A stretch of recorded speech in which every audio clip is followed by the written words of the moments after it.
Bigfoot, Bigfoot, roaming through the land. Bigfoot, Bigfoot, a hairy ape-like man. Well, hello, my friends. Welcome to another episode of Bigfoot Today, the show that's all about Bigfoot. I'm your host, Stephen Major, and unfortunately, my co-host, Mitch the Man Johnson, is not with us today, as he is currently on assignment somewhere deep in the jungles of Burundi. So we'll make do without him. But we look forward to hearing from him when he gets back. Outside of that, we've got a wonderful guest lined up for you today. We have Mr. Daniel Benoit, who has come all the way out here from the great state of Virginia to talk about Bigfoot with us. Stay tuned and we'll be right back.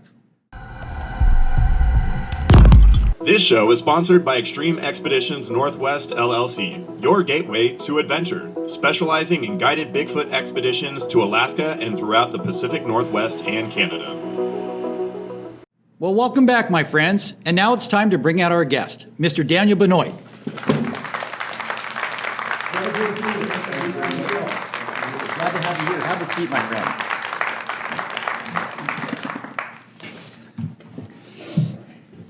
Yeah, so what do you think of Spokane? It's awesome. Yeah. I'm enjoying myself out here. So Yeah. No, Spokane is a beautiful city, especially with Riverfront Park. We really like that. And I'm glad you're enjoying your stay. very much And so. one of the things that Daniel was sharing with me is that this is the first time you've been out here to the Pacific Northwest. Yes, first time flying, first time anywhere out here. Yeah, well, So- man, we're really glad you came. Well, I always like to start out the show with a simple question with everyone, and that is, tell us how you got into Bigfoot. Well, I'll tell you what, as it's been for many people, I got to give it up for the famous 1967 Roger Patterson and Bob Gimlin footage.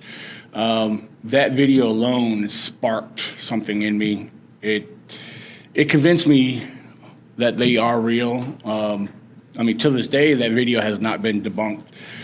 So it was that video alone that actually had me out there in nature, actually with open senses, really paying attention. Unlike your average Joe that goes out in the woods hunting, hiking, people don't look for things. But seeing this video, it brought a new realization to me, a new reality that told me that there is something here. And ever since, I've found that a common theme among Bigfoot researchers. It was always that film, when they saw that, that's really what put the hook in a lot of people and got them into doing the Bigfoot stuff. When exactly did you first see that film, or when do you recall seeing it? Well, I've seen it multiple times. Over 12 years ago, before I actually really stepped foot into this field, it was, just something I was just mesmerized. It captivated me. Were you very young when you saw it for the first time? Not too young. No, I wouldn't say I was too young. Let's just say before I got on, it was right around the time when I first got on social media. Oh, really? Yeah. That's another thing. Social media blew my mind when I realized how many people were actually involved in the subject itself. Yeah, that video took me places. And yeah, again, it opened up a new world to me. So you were like a teenager when you saw it? Or Yeah, older? I was a little older. I wouldn't say a teenager, but growing up, and ever since I was a young child, I've been in the woods. Yeah. Growing up, I knew a lot about nature, but just when this became a new reality to me, it changed my thought about nature. It revealed a lot more that a lot of people don't realize. Yeah. I remember the first time I saw it. I was very young. Like 8 or 9 years old, I think. And I remember, I think it was In Search Of or something with Leonard Nimoy. Yeah. They always showed a little clip of that when they would talk about Bigfoot and stuff. But that really didn't put the hook in it for me until a few years after that. What came out that really put the hook in it for me was The Legend of Boggy Creek. And I remember, I think it was 1976 when that film came out. And I went to the theater and I saw that, and I was basically, 10 years old or whatever. And it scared the living beans out of me. And from that point forward, after watching that movie, I was always a little more nervous when I went out in the woods. But anyways, did you ever see? I'm sure you've seen it. I was just going to mention, the funny thing is I've seen clippings of it. I've spoken to several people about it, but believe it or not, I have not seen that footage. No. You haven't seen The Legend of Boggy Creek? I know. I feel Oh left my out. gosh! Well, you need to see it because, man, you'll have nightmares. I mean, they did a really good job. with Yeah, that. I seen a portion of it some years ago, but I have not sat and watched the whole entire film. So. Oh, well, I recommend you do it sometime because I watch it, probably once or twice every year just Wow. because for nostalgic purposes. But it was kind of the thing that really got me going on that stuff. But when you saw that film and then it kind of piqued your interest on stuff, and you're an outdoorsman, right? You hunt a lot and all of that. And so when you saw that film, it kind of changed your perspective of being out in the woods, I would imagine. Oh, yeah. Let's just say I was more alert, more aware of my surroundings. I don't want to say I was more cautious, but, well, yeah, maybe you can say that. It had me really paying attention. I mean, looking on the ground, listening. Those are very important things for any avid outdoorsman that goes out hunting. Yeah. So, yeah, I was actually looking for the evidence. I wanted to find the evidence for myself. And eventually things started revealing themselves. I mean, I started noticing a lot of odd things. But then I started finding the humanoid foot tracks. Yeah. You said odd things. Mm-hmm. Can you elaborate on that a little bit? Well, What do you mean? as far as odd things, I'm going to talk about, tree structures and formations, which is a very controversial and debatable topic alone when it comes to Bigfoot. I myself, I'm very objective on finding these as far as claiming them to be Bigfoot. However, I have found structures and formations that I could clearly say without doubt that they were made by something or someone with hands, opposable thumbs. A lot of what people contribute or relate to Bigfoot, I have found some of these. I mean, I can't say they're Bigfoot because I didn't witness Bigfoot building these. But in some of the locations where I have found these, I mean... Well, give us an example of, in particular. like a teepee structure for... Like a teepee structure. Things that have been woven together with various species of trees' limbs. These are very odd because you got to pay attention to the species of trees, the structure of the tree, because there's a lot of the tree damage and the structures that we come across. If you got, it's a little challenging for some people. I mean, I'll admit there's times it's challenging for me. However, there's other things you got to consider. Nature, wildlife, bears in general. They're notorious for doing a lot of destruction.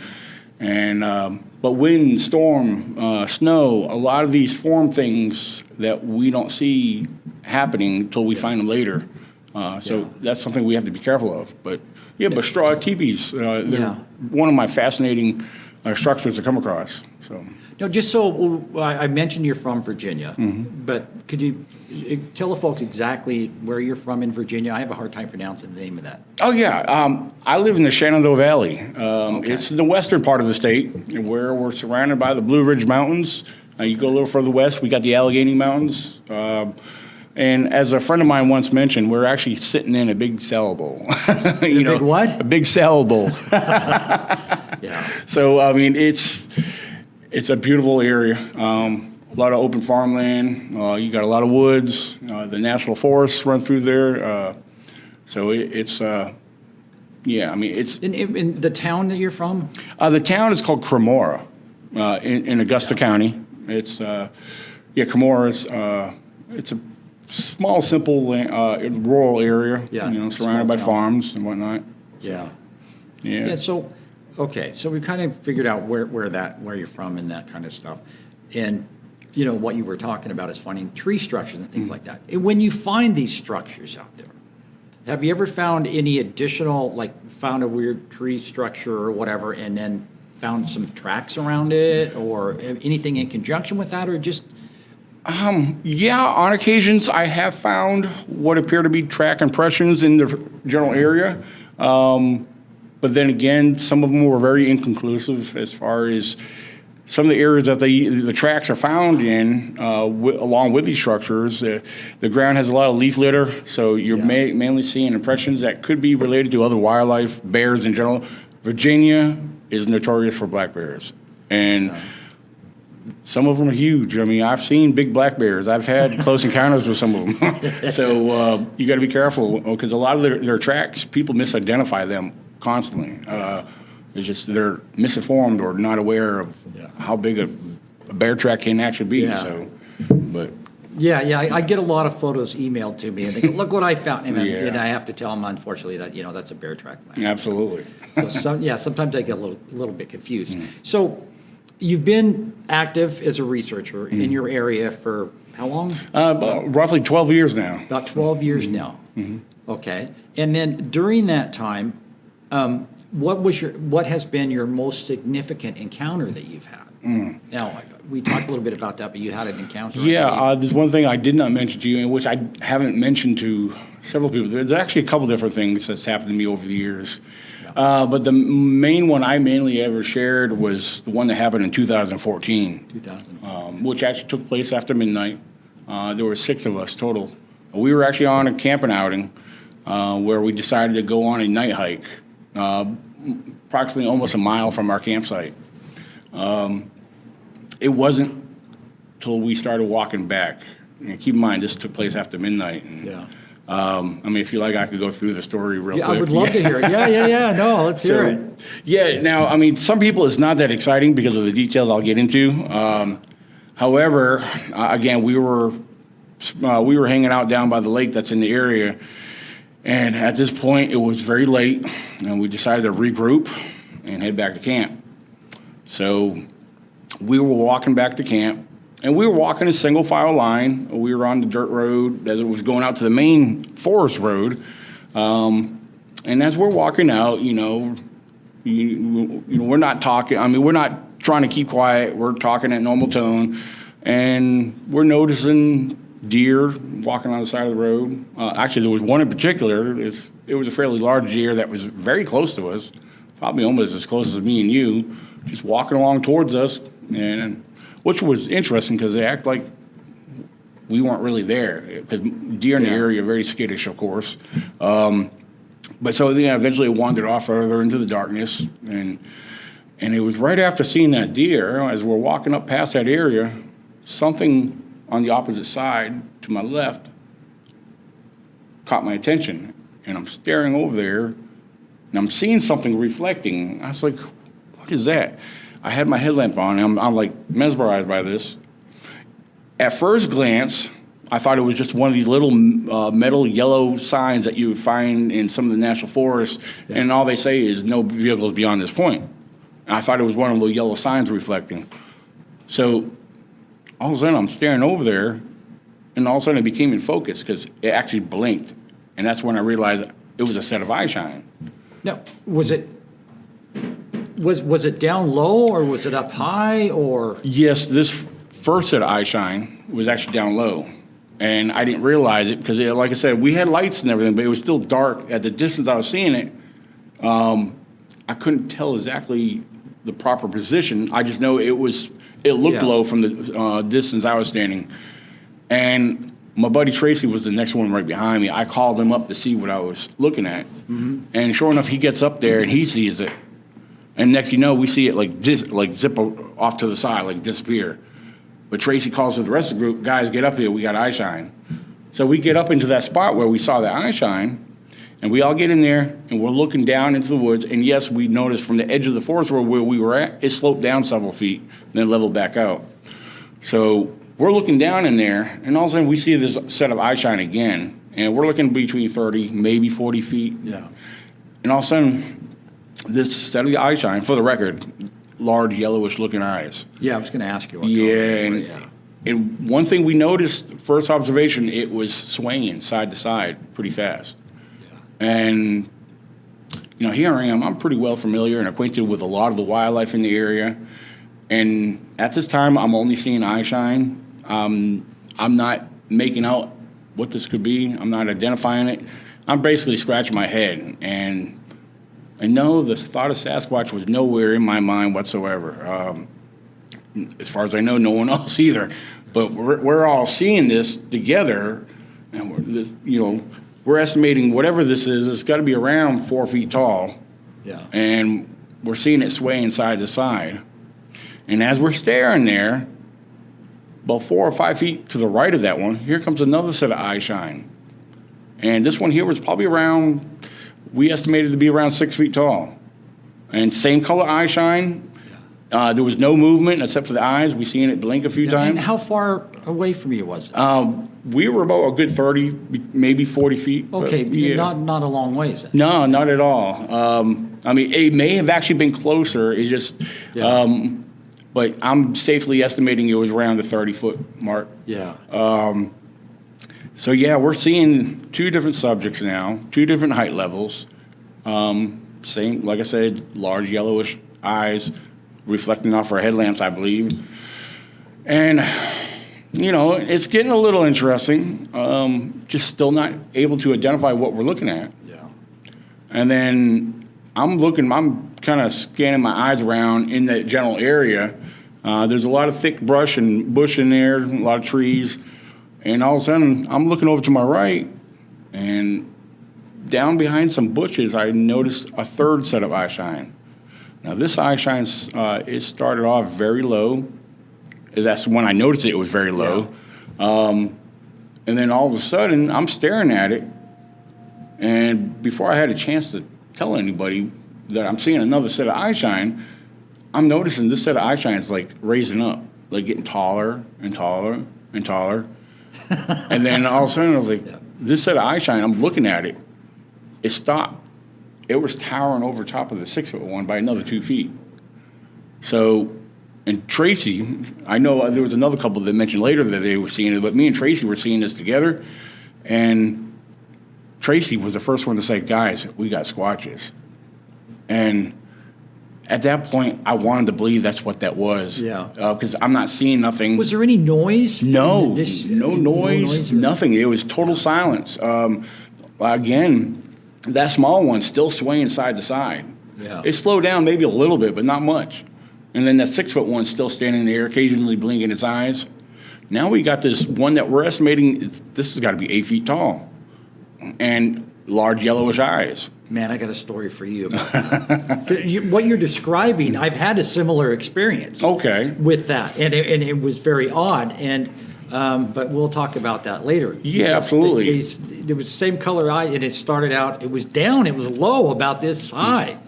As if it was crouching or something, right? Yeah, right. It was crouching, and I kind of blew it off because I thought it was, maybe a wolf or or something. I didn't think until it actually stood up. Wow. Yeah, so I can relate to the story that you're telling. Right. It was a very, very similar situation. Well, at that point after Tracy, it's a guy that we got squatches. Again, I mean, there was part of me that was feeling a little excitement because I wanted to believe that's what they were. And then all of a sudden, something happened that actually confirmed it for me. I mean, I want to say I could speak for the others, but as far as for me, that tallest one made a maneuver. It turned to its left, and it appeared to take a step or two and turn back and look right back at us, blinking its eyes. But when it made that maneuver, I believe the light, that in the angle it moved, it caught it at the right time in the right position, where wide, broad shoulders and a big round head on top was made out. Yeah. And I seen that clear as day. Like, that's not a bear. So at that moment, I was convinced that this has got to be squatches. I mean, what else are they? I mean, they're not matching up to any other known species. Is this an area that you were in because there were evidence and sightings, or was it just? Yeah, this general area is part of my main research area, and I've actually have found tracks. I've had other experiences in the general area. Some of the experiences happened a little further away, but I brought people into this area to explore in hopes of finding something. Yeah. Of course, this was totally unplanned, totally unexpected. I've had others share stories in that area. Coworkers that found out when I was camping in the area that didn't know nothing about what I do shared stories. Actually, one of the guys shared a road crossing one time. How many sightings a year, if you know, on the average, do they have in Virginia? Well, a year, I can't really answer. Yeah. I've gathered a number of reports from various sources where I've started mapping out clusters and where they take place, times a year they take place as well. But I can't really say how many a year, but I'm sure there's others out there that have yet to come forward, as I've had others come forward that never shared stories with me. Yeah. So, but as they learn of me and what I do, I guess they get comfortable enough to start sharing stuff with me. Yeah. Because, I'd be curious, because like here in Washington, and honestly, I can't remember what if it was there's like a couple hundred sightings, I think, a year or something like that. And I may be off on that, but I thought it was like, in the last year or something. That, but we have a huge number. I think in the total reported, I think it's like, pushing 1,000 sightings, here in Washington State, since people started, keeping track of that stuff. So that happens quite a bit. And we're having more and more around here, which is kind of interesting. Oh, yeah. And some of them not too far out of town. So anyways, back to your story. Okay, so after it stood up and you kind of got the head and the shoulders thing, then what happened? Yeah, well, a couple of us, well, not me, but there was a couple of others that were, after seeing all this, the three of them weren't making no other movement. They weren't making no noises. But there was a couple that started making silly noises. Making like hoots and hollers and whatnot to try to trigger a response from them. You're afraid the people? Yeah, the others that were with me. Okay. I was standing back just off the edge there because everyone's in a little cluster right there as we're all looking down. And we never got no response out of them. Yeah. However, they eventually actually turned off further into the darkness and went off. And but that was it. So after they disappeared, we continued on back on foot to head back to camp. But as we were walking along, we heard a few limbs snap or whatever they were stepping on as they were walking away. Yeah. Because I know we had one couple that was with us, older couple, and the lady she was like, oh my God, she was the only one that acted nervous out of this whole thing. Yeah. And she's like, guys, they're following us. I said, they're going away. They don't want to be bothered. I think, because, the whole situation was not scary. For me, it wasn't. It was exciting. Yeah. Like I said, Kimmy, she was the only one that acted nervous about the whole thing. If anyone else felt nervous, they definitely didn't express it. I know a lot of people that have these encounters, and you hear about this fear and everything. Yeah. Now, I have experienced fear before by myself because I was by myself. Being with a group of people, I think that was a big part of why I didn't feel scared. I guess it was that sense of security or comfort, because you're with others. You didn't feel threatened? No, not at all. Yeah. I just think what happened, we caught them off guard. Yeah. And then, they were curious of us as we were them. Yeah. And overall, I do believe that they're a curious species, Yeah. So. Yeah, and you hear that. Yeah, they're curious. They're curiosity. They like to come into campgrounds. Right. They like to do that. Like to see what's going on. Now, if you don't mind, there's one thing I like to bring up, which I'm going to share that happened a year later. Yeah. In that same part of the woods, just around the corner, when I was camping during the hunting season back in 2015.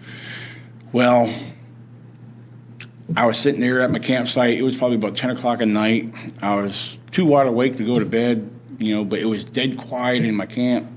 I was bored, and I had the fire going, had my blazer right there. I even had my shotgun out, leaning up against the blazer. I decided to get up and grab my spotlight and go walk out into the middle of the forest road. And keep in mind, this is less than a quarter mile around from where this took place. Yeah. And a year later. And again, there was nobody else camping in that area because there was only one other spot down to my left from where I was. And so I'm walking out into the middle of the forest road.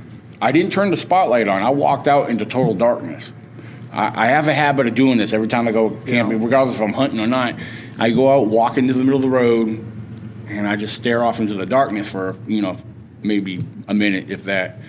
Then, at this point, I pull the trigger on the spotlight, start shining at the tree line across from the camp. First thing that happened, as soon as I threw that spotlight on, there was a deer that ran off. I didn't see it. You could hear the sound of the four-leg run off, like I spooked up a deer. I was like, oh, cool, there's a deer right there. So I started panning the spotlight from my left and going to my right. And as I got around between the 1 o'clock and hit the 2 o'clock position, I stopped.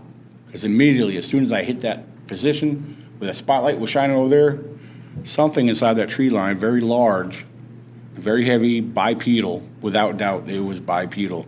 You could hear every step as it walked and stepped away from me, with a crunch and a thump as it landed on the ground.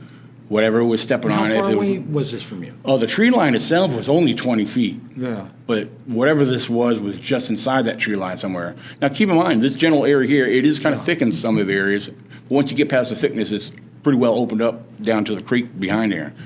And so, yeah, whatever this was, I mean, I'm hearing everything. I'm almost feeling it. Because as you hear the sound of those steps, I guess the adrenaline started kicking in. Like, my heart was like coming up in my throat. That's when one of the first times I ever felt scared or nervous. Oh, yeah. Because I was by myself. Yeah. There was no one else around. And my camp's back there. My shotgun's behind me, Yeah. I started walking backwards when I heard this. I reached down with the opposite hand to grab the keys on my belt loop to start hitting the panic button on my, make sure my vehicle was unlocked just in case. Yeah. But as I got back into camp, it's like everything just calmed instantly right down. Because I had to stop and think for a second. I said, that walked away from me. If it meant any harm or if there was any danger, it had every opportunity to come take me out. It walked away from me. When you're out camping, do you sleep in a tent? Yes, that's all I do is tent camp. You sleep out in a tent. One of these days I might try a camper, because I've heard stories from people in Virginia that had camping experiences and their campers getting knocked and banged. I don't like, and I'll be honest with you, I don't like sleeping in tents anymore. And I'll tell you why. Not just because I saw the movie Big Legend, where, you know what I'm saying? Yeah. But this last time that we were out, back here in August, and this is where I've had this happen to me before, but this time I decided that I'm not going to sleep in a tent anymore. Right. I'll sleep in a camper, or I'll sleep in a trailer, or I'm just going to sleep, under a tarp. Because here I am, and I'm in my tent, and I'm trying to sleep, and I've got something that comes up to the back of the tent, and seems to know exactly where my head is, and is doing this to my head. I've heard those stories too, yeah. And it just freaks you out, and you know what I'm saying? And it's like, I don't know what's out there, and then you got to jump up, and you got to open the tent and all that kind of stuff. And it's like, I just after that, I was like, forget about it. I just set up a canopy that's, to cover me from if there's going to be any rain or dew or whatever. Oh, yeah. And I just sleep in the open. I'm not sleeping in tents anymore, man. Well, that's like my buddy Zach in Illinois. Yeah. He hammock tents. And the only cover he'll because I want to see. I want to see what it is, right? Because, I jump up, I open the tent, and I got my light, and I'm flashing, and it's gone. Right. You know? And then anyway, so that's my thing with tents. I'm not doing that anymore because I want to be able to to see what's going on. So anyways, no, that's an interesting story. But the fear and the panic and stuff, I felt that before too. And then I have to go, no, wait a minute now. You know what I'm saying? Then you get back to camp, and then you calm down. You go, oh, that But you can get worked up. I mean, it's exciting on the one hand, but then again, when you're out there by yourself, exactly different story. But it's a whole different story. Now, there's one thing I question myself about that happened. I look at both of those situations, 2014 and whatever walked away from me in 15. There was deer present at each situation. Yeah. And you hear that deer is a possible food source for them. Yeah. Did I interrupt something? Because there was deer present prior to having those, the sighting on 14 and then what happened in 2015. I mean, that's something I look back on, I don't know, was it a coincidence that those deer just had to be present there that close to them? or were they getting ready to hunt? The last sighting that I remember in Idaho that I read was down in Potlatch, Idaho.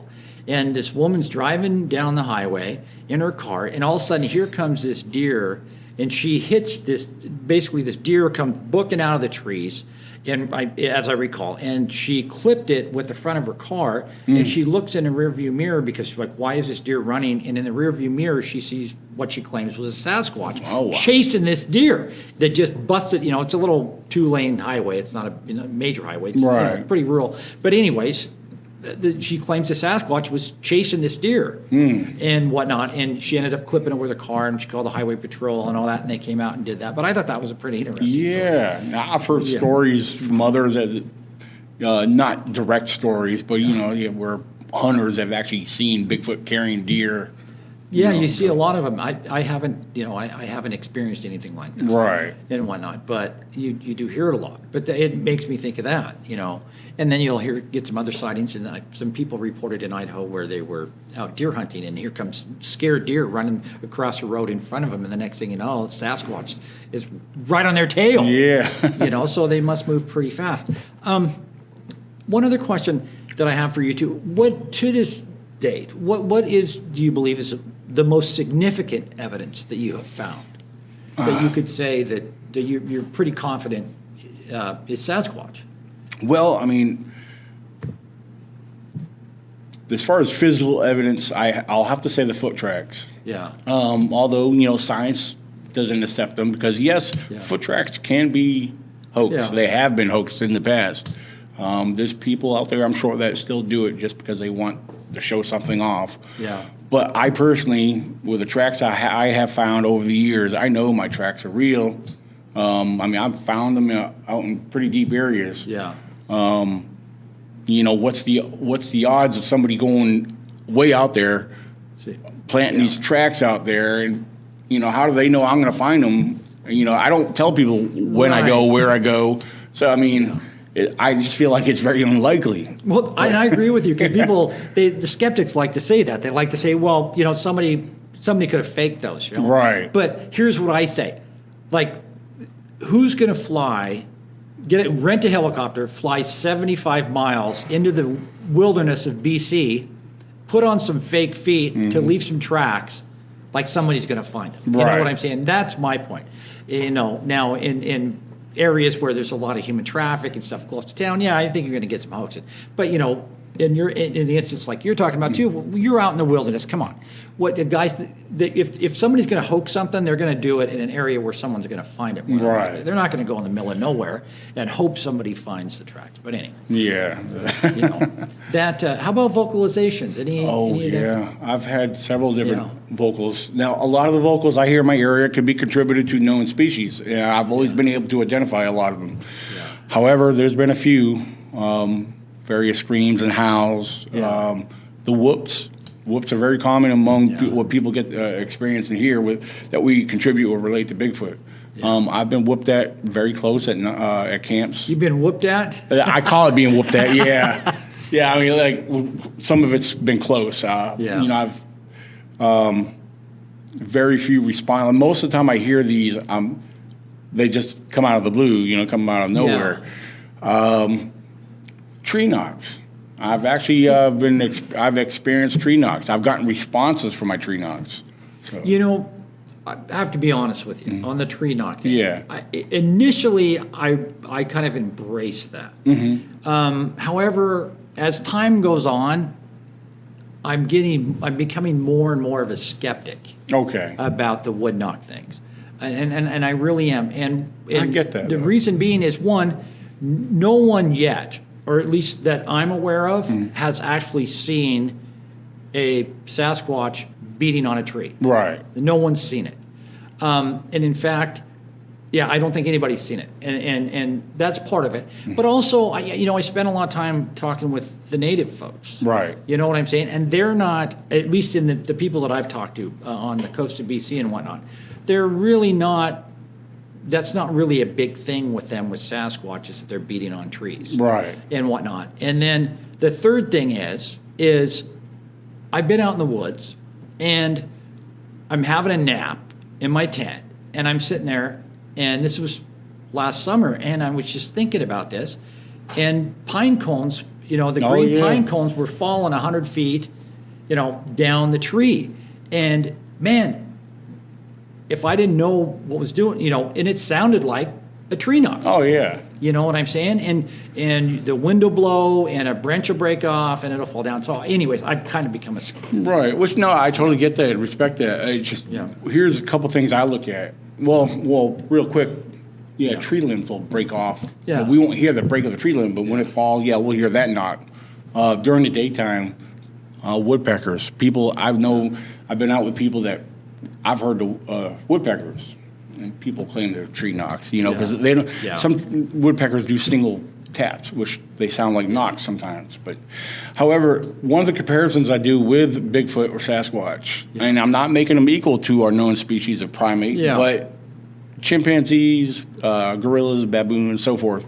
They have specific behaviors that I like to look at that people like to contribute and relate to Bigfoot. Well, I started looking at our non-human species of primates. Yeah. They have a lot of similar behaviors that people are saying Bigfoot's doing or responsible for. Well, I'm glad you brought that up, because in your opinion, I mean, what do you think Bigfoot Sasquatch is? Well, I mean, it's funny, I'll be out and totally honest with it, even though people hate my response because everybody's caught up in everything else. But my honest opinion is I believe they are some form of primate, an unclassified, undiscovered ape of some sort. Yeah.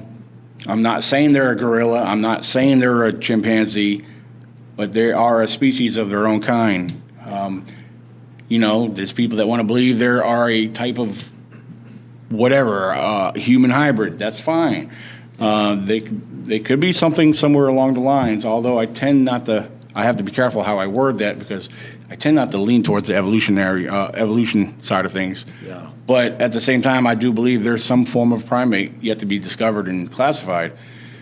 But I have people tell me, well, they're not an ape, they're a human. Well, scientifically speaking, we're apes. We're human apes.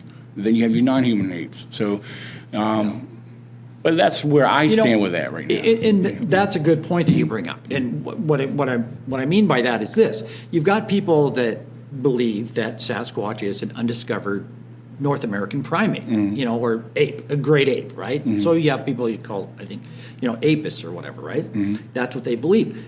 But also, in a lot of the First Nations legends or whatever, from people that I've talked to, that, the origin story of Sasquatch and stuff is that they're feral humans. Mm-hmm. Oh, yeah. They're feral humans, and they were outcasts or whatever, and they, were kicked out of the tribe, and they evolved, or whatever, on their own, and they were basically at one time human beings.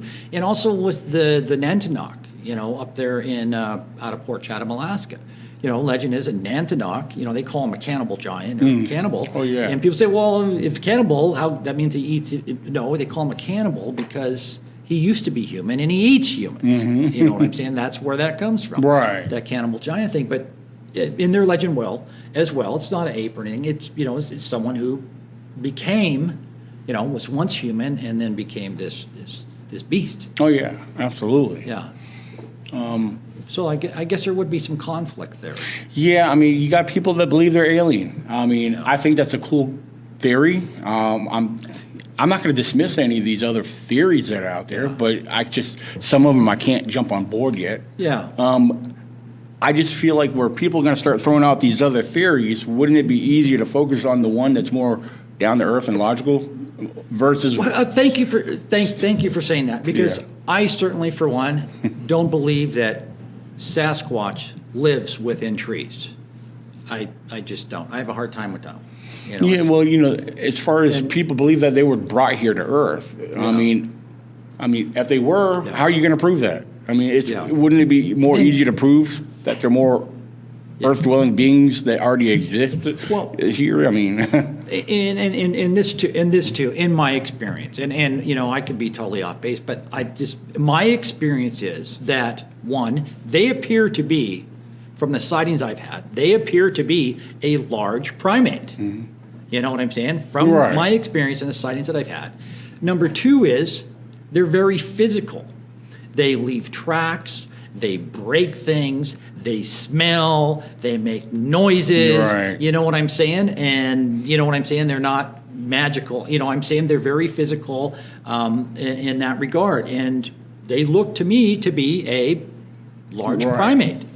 And I can only say that's my experience. I don't think that they poof in and out through portals and, you know, and all of that kind of stuff. I think a lot of that is just people coming up with stories to explain why they haven't got their hands on one yet. Right. Yeah, that's exactly But- why people throw off these other, I call them far-fetched theories. But there's a lot where people need to slow down, Yeah. take a step back, and just Well- let's look at one little simple step first. Because And if you look, if you look at the origin stories Mm-hmm. from most of the Native American communities and First Nations and whatnot, they're not hopping out of UFOs and they're not poofing in and out of trees Right. and all that. It's just not there. So when people get off on all that stuff, anyways, I'm kind of beating a drum on that. But I'll shut up for now. But I think we're getting close on time here. I just have, man, it's been a great show. I have to ask you this one, and this is a question that always drives. Where do you sit on the kill or no kill thing? honestly, On that, I am a no-kill person. Now, as I've told people before, if I'm armed, which I'm usually armed when I'm out in the woods, exploring, hunting, whatever, because there's other wildlife. There's other things that we need to fear and worry about. However, if I'm ever put in a position where if I feel threatened and need to defend myself on a Sasquatch, I mean, I'll have to do what's necessary. But to prove the existence, no, I don't believe in killing them. You know, one of these days I might come across a cave or something. You just don't know. But it requires boots on the ground, time, and dedication, because there's discovery still waiting to be discovered. You know, I think we might come across the remains somewhere. yeah. And I think that we will. I think that's what will happen. I think somebody eventually will come across some remains. I mean, primates are always being discovered. For years, we've only had 2 species of orangutan that scientists only knew about. But it wasn't until 2017 till they found the new, I believe it's the Tupanelli, if I'm pronouncing it right, species. And science was like, where has this been all these years? We've only had the Sumatran and the Barine, you know, and it blows their minds. I mean, we could go back a little earlier where the billate was discovered back in, I think it was, I don't have no, back in the late 90s or whatever, early 2000s. So, Yeah, you know, we think a lot of times, I think as humans, we think we're kind of arrogant. We think we've discovered everything, and we Right. haven't. They're finding new species of animals and fish or whatever. Oh, yeah. You know what I'm talking? And now, you know, when I get done with Bigfoot, I always tell people, when I get done proving that Bigfoot exists, then I'm moving on to the what's the big shark? oh, the megalodon. The megalodon. Yeah. I just watched a movie the other day. Yeah. No, well, because here's the deal. Seriously, I can't believe I couldn't say it. No, the megalodon, man, because it's, you know, people, there's all this stuff and it's like myth and it's like a joke, and they talked about, well, they did exist at some time, right? Well, people are starting to take this megalodon thing a little more serious now. Yeah. And I just read a report. It was an article where a Navy ship picked up essentially what they believe was the megalodon. Wow. On they were testing some new sonar or radar in some really, really deep area of the ocean or whatnot. And it really was cool. It almost looked like a FLIR clip. Okay. And it looked like a big shark. Wow. But they were saying this thing, you know, was like, you know, 300 feet long or whatever. It was just monstrous. So even that's getting some credence now. But anyways, that's going to be my next thing. What's next for you? Well, let's just say I stay busy. The last few years have been picking up. I mean, I host my own annual Virginia Bigfoot Conference every year. Oh, you do? Yeah. Every June. Unfortunately, mine happens to fall on your round table. June 17th is getting to be a popular day. Yeah, well, my event was actually always towards the very last week of it. Yeah. But then a nearby state started hosting their event on my same date, and I had to make the initiative to change the dates. Yeah. We get a lot of people from that area, so Yeah. I wanted to make it fair.